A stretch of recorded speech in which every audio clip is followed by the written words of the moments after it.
Just a little bit about me. If you're not familiar with me, as I mentioned, my name is Ross Barefoot, and I'm the owner of Extreme Exposure Promotions. We're a digital marketing agency. We're based here in Grand Junction, Colorado, but we have staff distributed all across the Western United States. We even have one of our virtual staff members working from Tennessee. So I guess you could say that we're distributed across the United States. I also serve as president of Search Engine Academy, which is a training organization. One of the things that really draws me to doing webinars, for example, is that I have a passion for being able to, or at least making the attempt to explain concepts that will help businesses do better in the realm of SEO and digital marketing. Now, the email that I've got up on the screen, of course, like so many people nowadays, I've got a hat full of emails, but you could go ahead and use the one that says rossb@searchengineacademy.com because it is the one on the screen.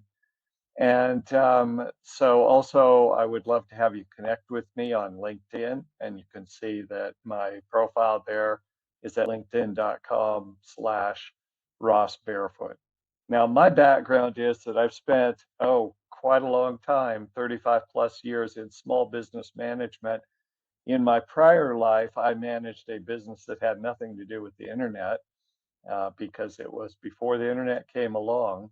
But then when the internet came along, I switched um, my professional hat, so to speak, to becoming a digital marketing, web development, SEO consultant. One of the things that I've tried to keep in mind, and I try to bring to forums like this, where we're talking about concepts, is that most small business owners, and that's who this is directed to, are not familiar with so much of the technology that people who are in the tech business and who are in specialties of it, like SEO and other areas of digital marketing, would take for granted a certain vocabulary and so forth. So do um, call me on it if you see that I am running away with the vocabulary and directions that are confusing, because my goal here is to speak in plain business English. And so I'm hopeful to succeed about that. Let me just tell you a little bit about Extreme Exposure Promotions. As I mentioned, we're a digital marketing agency located in Colorado, and we serve a wide variety of business types. We've done particularly SEO consulting, but we also do Google Ads, Google and Bing Ads consulting, social media, content development, um, quite a wide variety of types of digital marketing. But most recently now, we've turned a lot of our attention towards the particular challenges of consumer-facing financial institutions. And really, some of the most consumer-facing financial institutions are credit unions because they tend to serve consumers disproportionately. One of the things that we've noticed as we've gone, looked around ourselves in the world of business is we see that a lot of financial institutions are really challenged when it comes to digital marketing, and for obvious reasons, because they're spending most of their time trying to serve their customer base, their depositors, their customers for loan products, and so forth, and don't have time to stay on top of things when it comes to digital marketing. And so we are increasingly active in that area, and that's why the kind of the bias of this particular webinar and a couple of webinars that we have upcoming are focused on credit unions and other small financial institutions. Now, when it comes to that, let me just take you over and show you a couple of ways that you can follow up with us. Let me move over here to a browser for a moment. And if we go to the link that I put into the slide, and we'll go back to here in a moment, eepseo.com/credit union LP with hyphens. You can see it up here at the top. that you can go to that page and click on the button and get a free consultation with us. And what we'll be able to do then is take a look at your particular situation. You can also click and get our 4 free tips. You don't really need to do that though, because since you've enrolled for this particular webinar, we're going to be sending you those 4 tips anyway. But do keep in mind this opportunity to schedule a free consultation with us, and come back to that if you would like to pursue more of a dialogue about what your particular challenges are. So enough about us. Let's start talking about you and your particular situation. And I'm going to tell you at the outset that I'm making a big assumption when it comes to your particular business. That assumption is, and I'm going to say the quiet part as I say here out loud, that you need to be pleasing your customers. So we're going to be talking here about trying to get more and better reviews online. Well, if you're not pleasing your customers, it goes without saying, but we'll say it anyway, that you have to be doing a good job with your customers. So if you're not, that's really, you need to back up.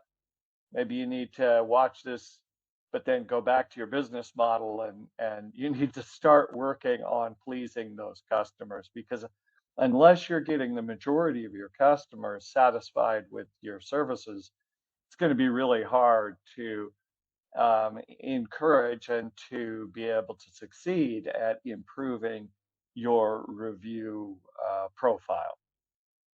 Now, since you're already on this webinar, I probably don't have to tell you that online reviews are very important, but it could be that you don't know or haven't looked at exactly how important they are. My subtitle here is "The Data Supports What You Probably Already Realize," but it supports it in a pretty dramatic way. Now, this is a recent survey of customers conducted by a specialist in the realm of what we call local SEO, which means search engine optimization or search performance, that is primarily based on reaching out to people who are in a local environment, who are local business, where local businesses are trying to connect with local consumers.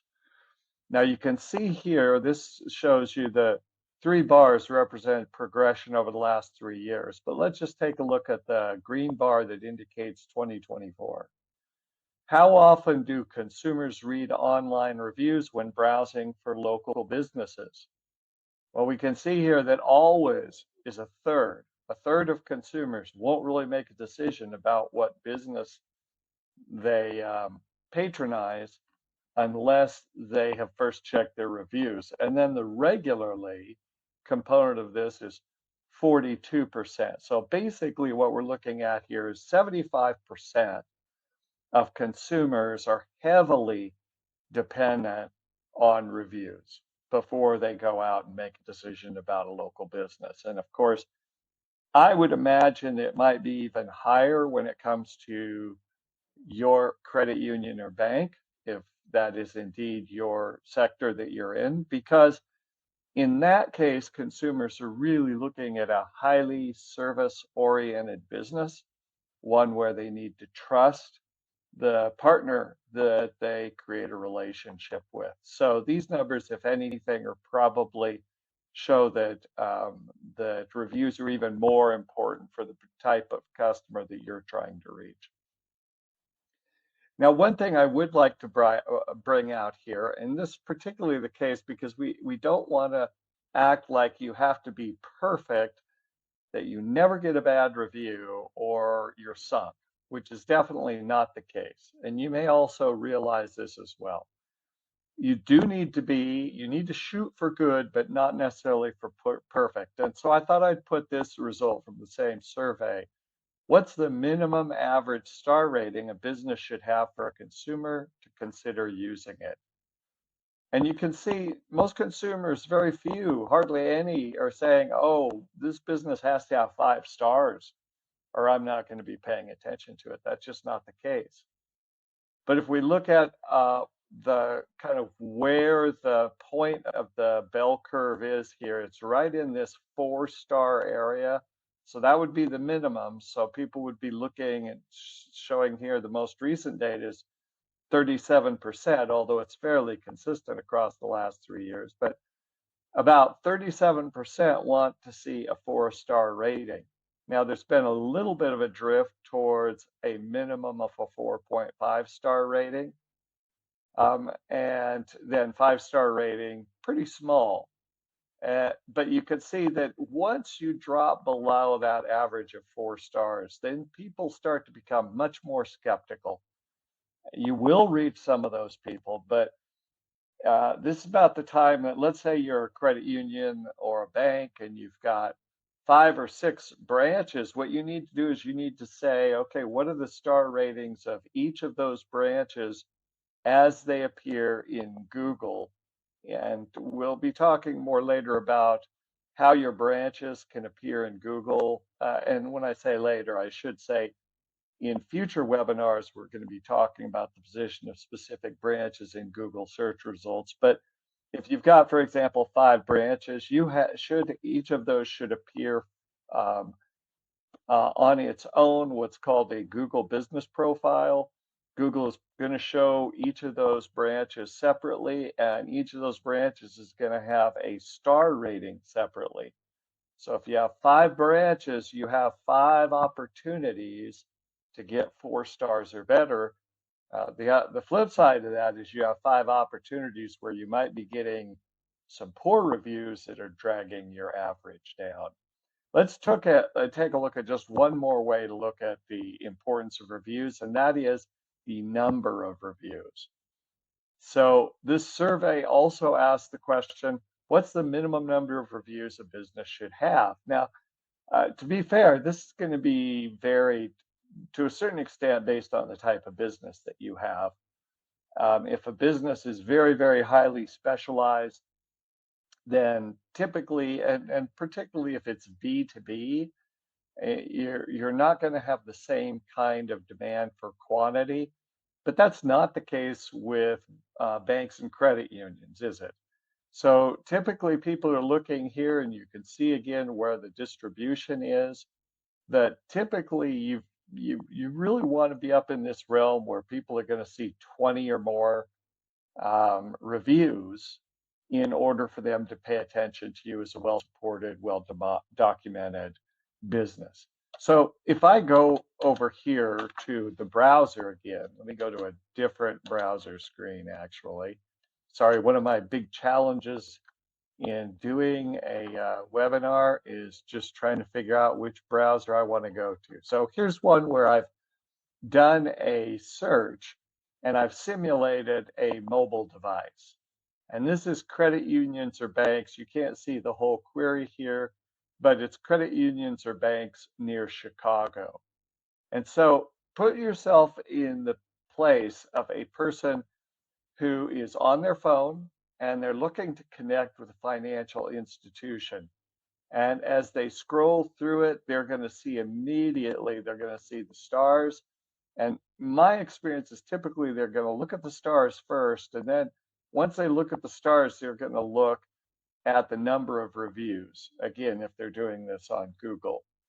And we can see here, like, a credit union like this Self-Reliance Federal Credit Union, they've got 4.3, 107 reviews. That's a pretty strong review profile. Most people don't really expect a 5.0. And as a matter of fact, some people are suspicious if it's a 5-star rating. But if I were to scroll down here and take a look, let's see, one that I particularly was looking at, and this is a major credit union, Alliant Credit Union. They've got a lot of reviews, 208, but they're at an average of 2.2. Well, tell me, if you as a consumer were to see this and you were going to see some of these other credit unions around here, I think it would probably be the case for you. It certainly would be the case for me that I would pass them by. And so here again, we can see the quantity and the quality, because the quantity of the reviews will tell you to a certain degree how much you can trust the quality. If you see one review that's 5.0, then that doesn't really tell you anything more than one person had a good experience, right? So all of that is to talk about why we're talking about reviews. Now, there's a challenge and an opportunity here. So if your review profile, let's say you go and look at the review profile for your business, if you're, you know, if you don't have branches and you just have one central location, you go and look at that review profile, or you go and look at each of your branch profiles, you see, oh, these profiles are just not really up to what people are expecting. Well, then you've got both the bad news that guaranteed this is holding you back to a certain degree in the marketplace. You're definitely not going to have conversations with a lot of consumers. That's the bad news side of this. The good news is this is not static and you don't just have to wait for it to change. The good news is that it can be changed for the better. Now, I've talked at times before about something called the online review paradox. And that paradox is that um, typically, although people who are shopping for a business are very reliant on, want to see positive reviews, people who are reacting to a business tend to be biased just to left to their own devices. They're going to be biased more towards negative because the people who are irritated, who are angry, who are frustrated are just, it's just human nature. You're more likely to hear those complaints than you are to hear praise from people who have just already consumed the service and they had a good experience. So they've just moved on. Now, here's what we're going to cover today: the principles of building good reviews. And we're going to cover 6 different principles that I've identified that I want to cover for this particular webinar. The first is adopting a positive review mindset. The second is training your staff to effectively ask for reviews. The third is leveraging email and text messaging. Fourth, identifying which review platforms are most important. And then the fifth is responding professionally to reviews. And then finally, showcasing reviews and testimonials on your website. So let's move through these. None of these is highly complicated. A lot of these reflect a certain amount of common sense. And that's probably the most the case when it comes to the first principle, which is adopting a positive review mindset. Now, a positive review mindset, basically, as I say here, it's just basically means you've got a positive mindset. Now, but what do I mean by positive mindset? I don't just mean generally in terms of life that you're an optimistic person. I mean, you're positive about your own business. You have a certain amount of confidence in your own business and its ability to be able to be able to satisfy customers that are out there. So the second aspect of this is a positive review mindset includes a willingness to ask. To ask what? To ask for feedback. And you don't necessarily have to ask always for a review. Often it's a question of asking for feedback. And we'll talk a little bit more about how that factors into the way you try to cultivate reviews with emails and text messages. The next one I consider to be very, very important, that is a readiness to be humble. Now, this can also be a readiness to be humbled because I, I don't know, so probably not everybody's like me, but sometimes if I ask somebody, hey, has my company done a good job for you? You know, a little part of me is cringing and kind of waiting, ooh, what if they complain? What if they say I didn't do well? What if this person I'm asking for a review or for feedback can't be satisfied? And now that really requires a humble mindset because you have to have a willingness to appear needy. Now, when I say willingness to appear needy, it's sort of like, there's this kind of feeling, oh, please review me. Please tell me I'm good. I think that there's a little voice inside of us, at least certain personalities amongst us that are saying, oh, if they really like my service, they should just do it without me asking them for it. But let's face it, as business people, we are needy. That is, we need customers and we need them to be happy and we need them to tell other people about their good experience, right? So, although I don't want to put it too much into this feeling of looking needy, like emotionally needy, we are needing support from our customers. So, we have to be humble when it comes to how we view to our customers in that way as well. Now, also, and tied into this is this idea of becoming vulnerable. So the vulnerable comes in when we're willing to listen to negative feedback. Anytime you ask a real customer for a real response, then you do have some risk of hearing things you don't want to hear. But you have to look at those things as also being tremendous opportunities because the unspoken complaint is the one that's really going to harm your business. Now, that's what I mean when I'm talking about a positive review mindset is these characteristics have to be internalized for you to be able to go out and do a good job when it comes to improving your review profile. But tied into that is that you need to not only cultivate that mindset within yourself, you need to be able to inculcate that mindset in staff members who are actually, in most cases, talking regularly to customers. So the positive mindset I already talked about. Training staff has to do with explaining that positive mindset set to staff, but then it goes a bit beyond that. Each staff member needs to internalize once again and have repeated and reinforced the notion that each customer interaction, we would hope each positive customer interaction, and once again, we hope that's the typical rule for your organization, is an opportunity. That's an opportunity to be able to actually make the statement, would you be willing to provide us with feedback? Would you be willing to give us a review online if this has been satisfactory to them? But you also have to, in order to get staff to ask for the review, you have to make it easy for them to ask. Now, you can see this that large companies have really tried to do this. Like they'll print often a QR code at the bottom of a receipt. And they'll say, here's a QR code to go and take a survey. Well, they say take a survey, but what they really want is they want that not only to provide feedback, but also to help people to be able to recapitulate, be able to repeat positive interactions that they've had.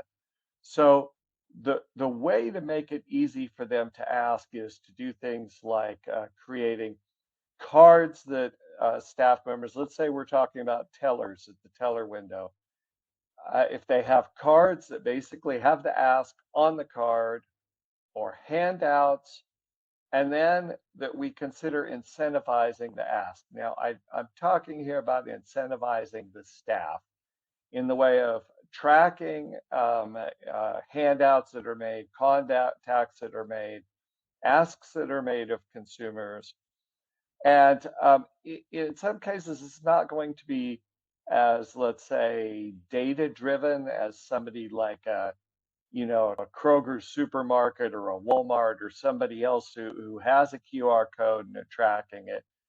It might just be a question of training your staff members just to say, if you had a good experience with me, we'd love to have you leave us a review online and don't be afraid to mention my name.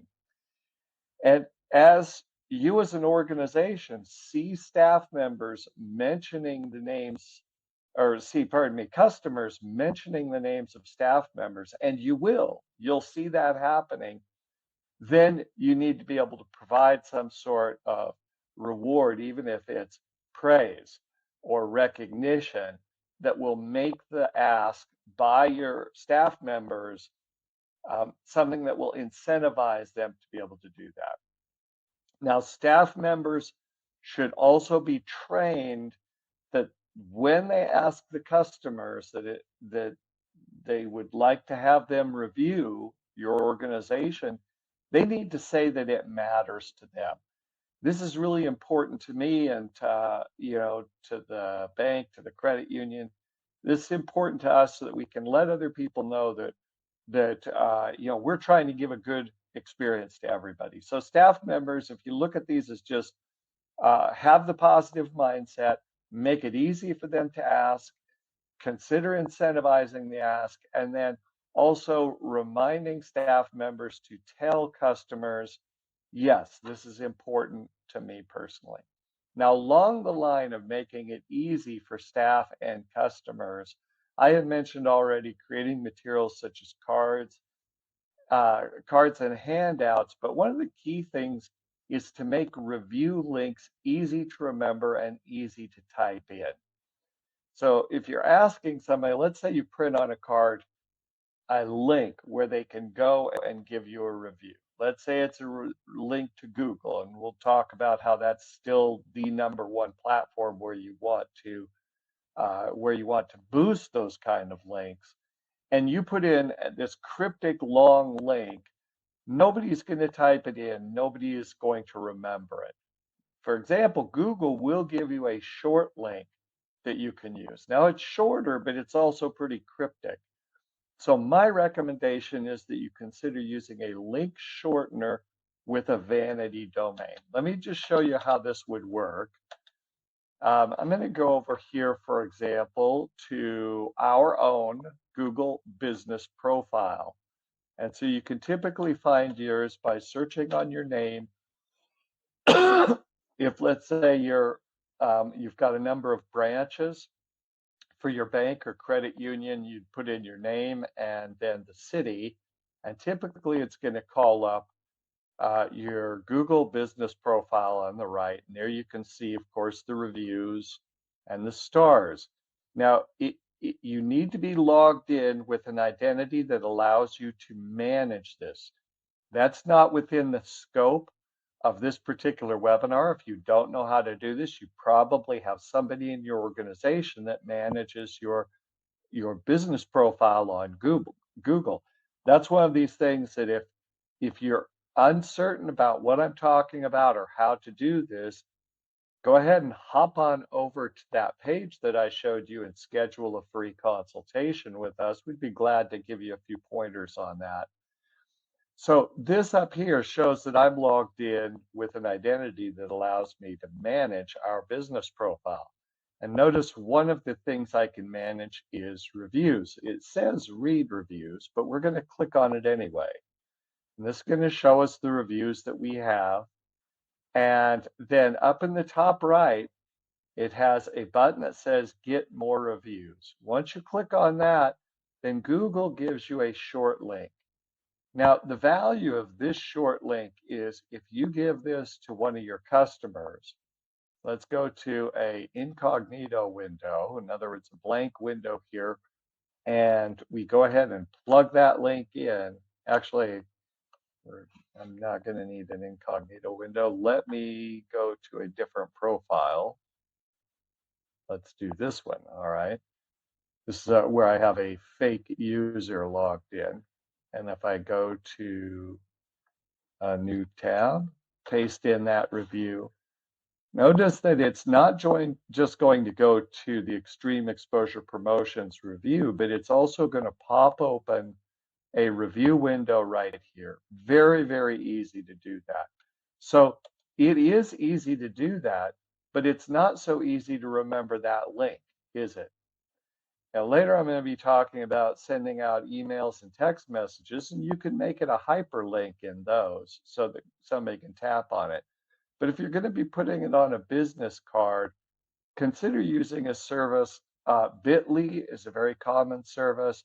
We use a service called Rebrandly, and this is very much like Bitly in that it's a link shortening service where you can also set up what's called a vanity domain. So if we go here, you'll see that I have created a link for us, and this is a vanity URL that we use called bizbasicseo.com/review EPP. fairly easy for someone to remember. And if they take that review link and plug it in, it'll do the exact same thing. So here again, if you need more information on these things, I'm hopeful that this points you in the right direction. You might need some more details on the implementation. And if you need help from us, please do reach out and get some of that help. All right. So that's making it easy and training staff. And now let's talk about the next principle that I mentioned, have alluded to a few times. That is leveraging email and text messaging for follow-ups. So one way in order to ask for the review is when the consumer is standing right in front of the staff member. You, if you're the one serving the consumer, let's say it's a teller or a loan officer, a personal banker, and they ask at the end of a positive interaction, please leave us a review. It's really important to me. I'd love to have you review us online and let other people know if you've had a good experience. All right, so that's one way.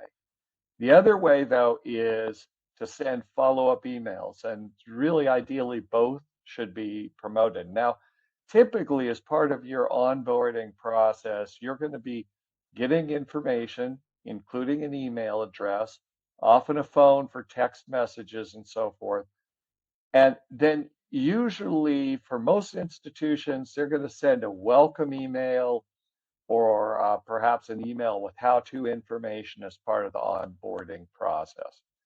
Now, that's often the case also if you've got an online, let's say, account application process, usually there's going to be a confirmation email.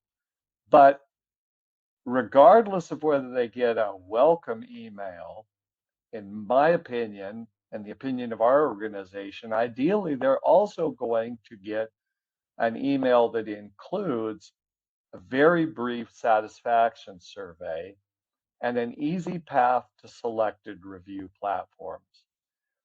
And then once that email goes out, ideally, there should be one or two reminders because very few people, really act on the first email they get from a new vendor or a new business partner. So these are three sub-principles, let's call them: a brief satisfaction survey, an easy path to selected review platforms, and low-pressure reminders. And I'll explain why I have these three things here in just a moment. I will tell you that typically you're going to need some sort of a third-party platform to help you manage this. For example, we offer such a platform. There are other companies that I've put up here, so you do have a selection: GatherUp, Yext, Birdeye. There's quite a few out there that offer a solution like this. Now, the solution goes like this. This is a reputation management process that's managed by our platform. So the first step in this is to collect customer emails. Now, again, that's often going to be part of an onboarding process. And usually it's going to be good if you try to cultivate reviews with people who are becoming new customers of the organization.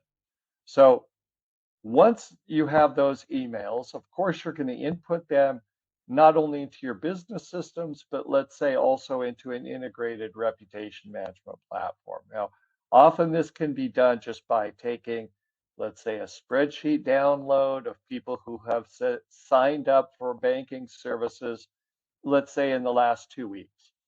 And most platforms allow you to just feed those in one operation into a system, and then the system sends an email to customers. And the email should be very brief, it should be friendly, and it should say, okay, how's your experience been with us? And asks the customer to rate your service. Now, some institutions do a big, long process with 10 questions. Most of those are not going to get returned, frankly.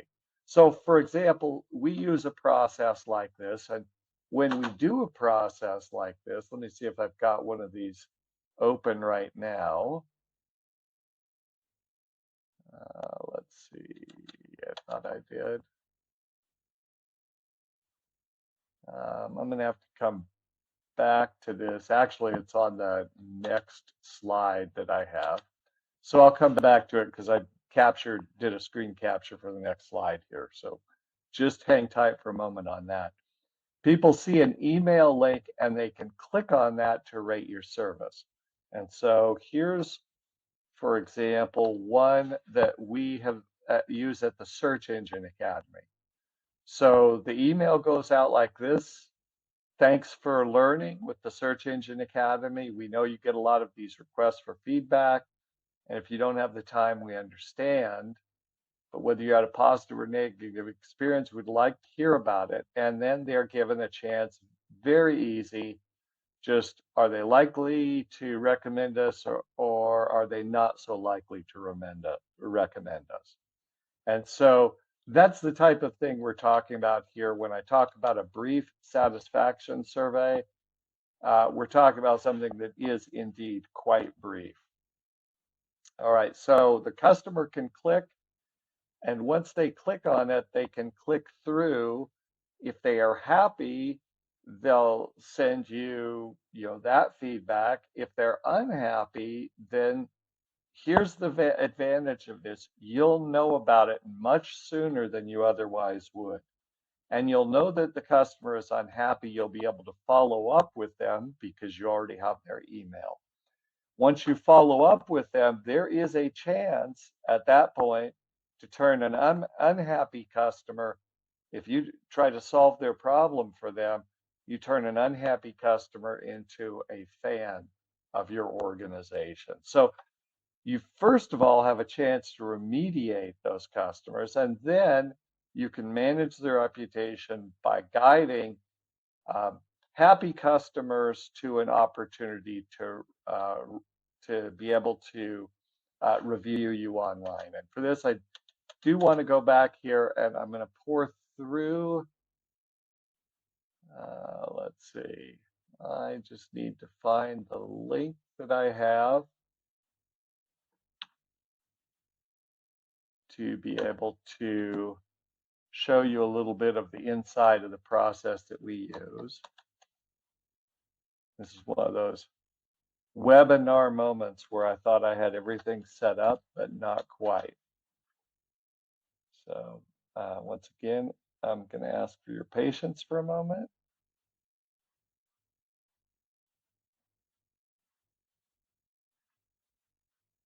This gives you also time to think of questions you might have.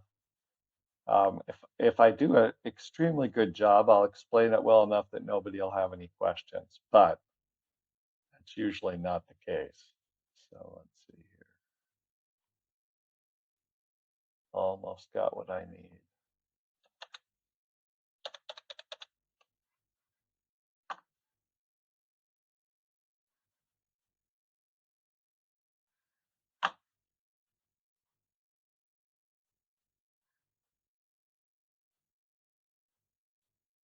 Okay, so here's what the process also looks like. We have a way for people to be able to do this online where they don't get an email, but instead, this is when we just give out a link. So we give out a link that takes them into our reputation management system. It's the same type of questions you can see, and then we'll click on, let's say, 10. I'd love to think that I would be satisfied by my company. So now it says, please tell us why you gave us the score that you did. So let's say you were able to answer my questions. Okay, so this is a positive experience. I'm going to click next. We request the name and the email address. And again, these are for people where we have not collected the emails, but we're just giving out a link to the process. So let's just do something that's real easy here. test@test.com, easy enough. All right, that email already left feedback. Test. Obviously, I've done this more than once. All right, so we'll click test here. All right, so then this is the path. This is the path. You'll see it put in what I typed before, allows me to copy that to my clipboard. And again, I'm the customer here. But then it gives me a chance that I can go straight to Google or I can go to Facebook. And then we also offer the chance for someone to be able to review us on the Better Business Bureau. And we'll talk about platforms here in just a moment when it comes to that. So when we go back to this particular flow chart, that's the path that we're talking about here.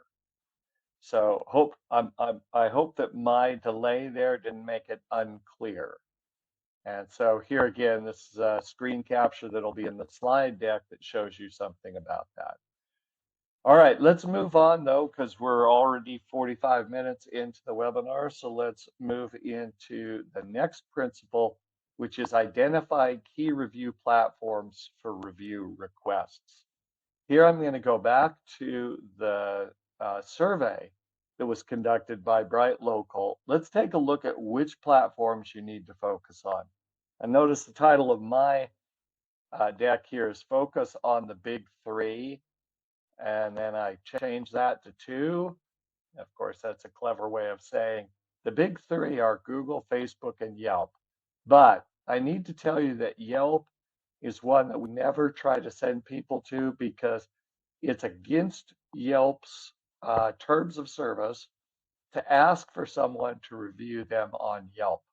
So if you go back, for example, to right here, you'll notice there's no Yelp link, even though Yelp is number 3 on this chart. Better Business Bureau, on some it shows up as the 4th, on others as the 5th. Our particular business is not, and if you're here on this webinar representing a credit union or some financial institution, then your business is not going to be that interested in TripAdvisor either. So Google and Facebook, Google is overwhelmingly the one. Although we've read stuff in the press about how Apple Maps is really trying to go after Google, notice how less important Apple Maps is. It's increasing a little bit, but Google is still the main platform where you want to try to focus your attentions on this. All right, so those are the big 3 platforms. I do want to put onto your radar screen social media as well, and some things that are much harder to control. And what we're seeing is, like, for example, local news is another place where people go. Instagram Reels, YouTube, TikTok. These are areas where people, particularly of younger demographics, will go in order to see whether someone has posted information on a business. But when it comes to these, we don't have as easy a path to be able to encourage users. I mean, you can imagine for your typical, let's say, somebody in their 50s who opens up an account at a credit union, if you ask them, hey, can you review us by making a TikTok video? It's probably not going to happen. So as I said in the previous slide, here, adjust this according to your target demographic.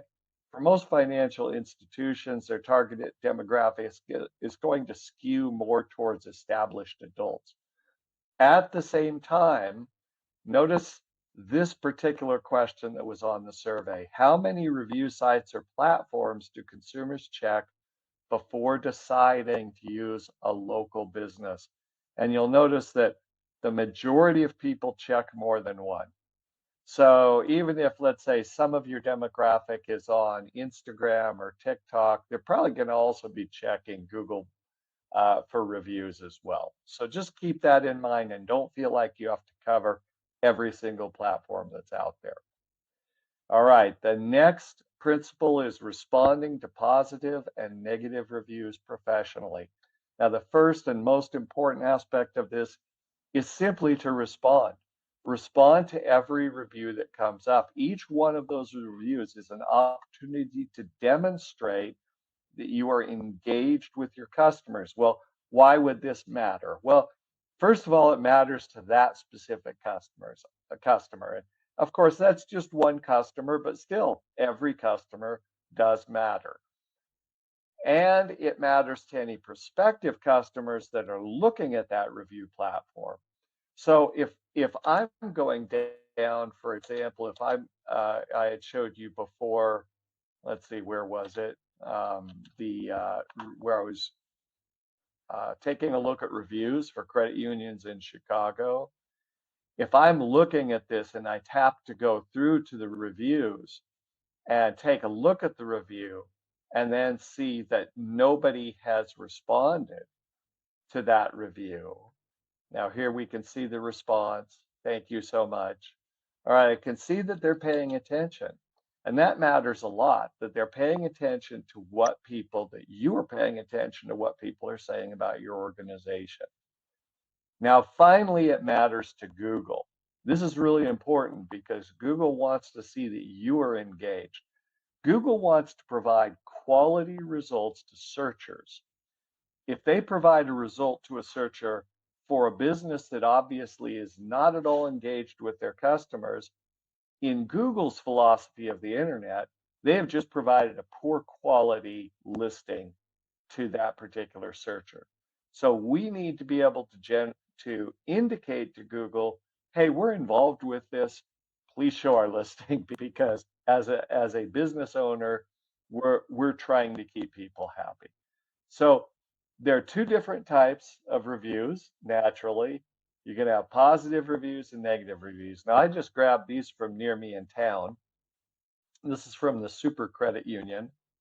And this was a very, very positive review. And remember how I said that people will mention employees? Notice right here, helpful, above and beyond, and sympathetic that Monique was to me. As an aside here, this goes back to incentivizing, as I had mentioned before. Definitely Monique should hear about this and probably in some way be recognized for having made a real fan of this particular customer. And we can see they did respond to that.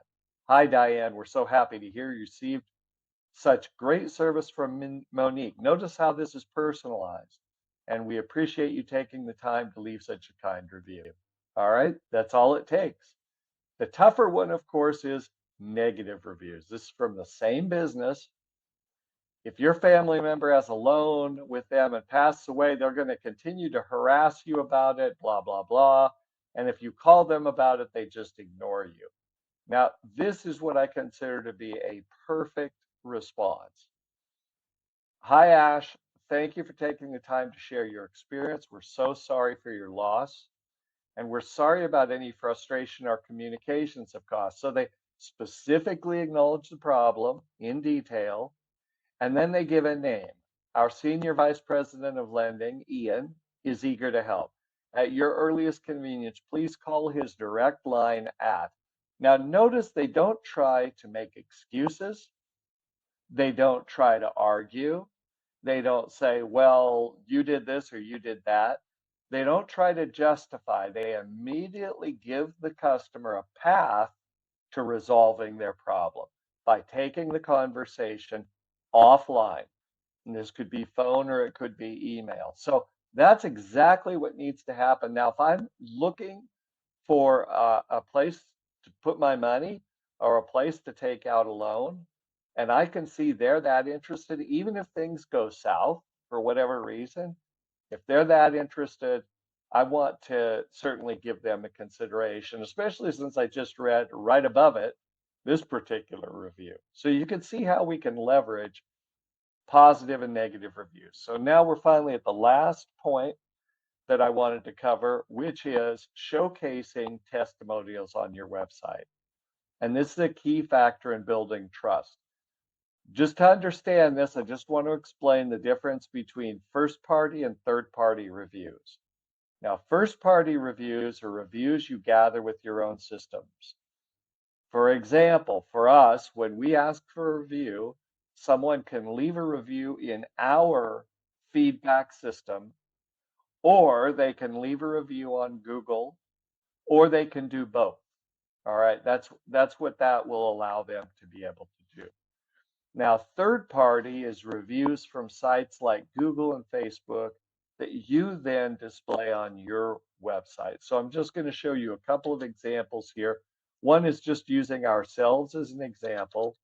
So if I go to our homepage of Extreme Exposure Promotion, I've got this up here. Yeah, so this is our homepage. And then down at the bottom of our homepage, and this is typically accomplished with a plugin or a widget that is usually very easy to install on the website. Our platform allows for this widget to be installed, and then people will be able to see social proof right on the homepage of our site and be able to read more about the types of experience people have had. Now, here's one other example of this. This is Alpine Bank, which is, if you're not in Western Colorado or in Colorado, they're a regional bank located in Western Colorado. They've got about 40 branches. And notice this is the location page for one of their branches. And the reviews that are embedded here are specific to that branch. Now, this is possible by using, again, a plugin that basically will take a look at the specific Google profile for this particular branch. Now, one thing I'll draw your attention to is just up at the top. You'll notice here there's a little G. That means this review came from Google. And over here, this review does not have that. This means it's a first-party review. They gave a 5-star review using our own system, not using Google Business Profile. If we go back to Alpine, you'll notice that one of the reviews here came from Yahoo. So ideally, you're going to use some of those same places. If you look at the earlier slide where I gave you links to places like GatherUp and Bird Eye and so forth, typically it's those types of platforms that will be able to give you a widget that showcases this advice. So the ideal when it comes to showcasing the advice is that it not only shows, let's say, positive experience, it also shows Google that you have people engaging with your website and with your business. All right, those are the points. Just by way of review, principles of building good reviews are going to be the following, as we've discussed: adopting a positive review mindset, training staff to effectively ask for reviews, leveraging email and text messaging, identifying the platforms you want to focus on, which is typically, I would say, it's going to at least include Google and Facebook, responding professionally to all reviews, good or bad, in a way that is going to be constructive, and then showcasing testimonials on your site. All right, so let me take a look. That is basically the points that I wanted to cover. And let me look and see what questions that are having. This is your chance now to drop any questions into preferably the Q&A tab, but I'll check the chat as well. I've got one question here. Do companies have to worry about duplicate content from reviews embedded on the website? This is very much from somebody who knows SEO, search engine optimization, and knows that Google doesn't like typically duplicate content. That does not apply to reviews because Google has specifically said that it's okay to embed Google reviews on a website. Presumably, they're able to tell that the duplicate of the content is existing on a review site. And so their algorithms are going to be smart enough to not treat that particular review as something that is like trying to duplicate an article from another site. So no, typically they're not going to have to worry about duplicate content when they do that. Let's see, another question here is, what about review stars in search results? Okay, so this is a common question and it's changed recently. So if I do a search, let's see if I can trigger what the questioner is asking about right now. If I do a search for Chicago, let's just say Chicago banks, good reviews. And we'll scroll down here and see if I can find, and here's one right here. Notice it is a review. It says depositaccounts.com is the website. And do you see how there are stars in the search result listing? Now, this comes from something called structured data, which is kind of a technical concept, but it's something that your webmaster or your SEO professional can embed on your website, or some software packages do it the same as well. It used to be that you could put structured data on your site for first party reviews. That is, reviews that were put into your system. But Google has soured on that in the very recent past, so that now they say that you're probably not going to get these stars if you have reviews on your website that are about your business. So this one here is showing because Google sees that this is a review website that is listing probably a page for this particular Republic Bank, and they are not the same entity. So we can click through it and take a look at that. Yeah, so you can see this is obviously this is some sort of a reviews website, and that's why the reviews are showing. But for right now, Google is probably not going to help us out with review stars in search listings for reviews that you've embedded on your own site, unfortunately. It's still going to matter a lot to people that visit your page, however. Well, unfortunately, we're right at the top of the hour. I want to cover a couple of things. Those are the two questions that we had for right now, but definitely go ahead, and when you get a link to the recording of this webinar, one of the things that we like about this platform, as opposed to something like Zoom, is you'll be able to watch the repeat of the webinar and leave a question that will come to us that we can answer. Now, the next webinars are also ones that are focused more on banks and credit unions, and they're a little bit more specific to aspects that are kind of financial services specific. And so you can see the next one we have coming up is 2 weeks away, about Google's dual profile advantage for credit unions, branch and ATM visibility. And then 2 weeks after that, our webinar is Digital Marketing Essentials for Financial Executives, Tracking, Analysis, and Growth. So if you are interested in these, or if anybody at your organization or that you network with is interested in either of those topics, please forward them this link so that they have a chance to be able to sign up. Now, I've got one last thing that I'm going to ask. I've got one more ask for the audience. Please leave us a review.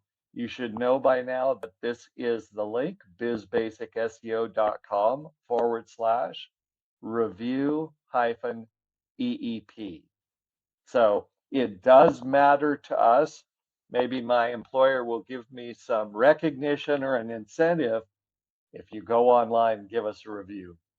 In any case, thank you very much for being a part of this webinar today. I've really enjoyed presenting it. I hope you've learned from it, and go ahead and give us your feedback also on what other types of topics you would like to hear about.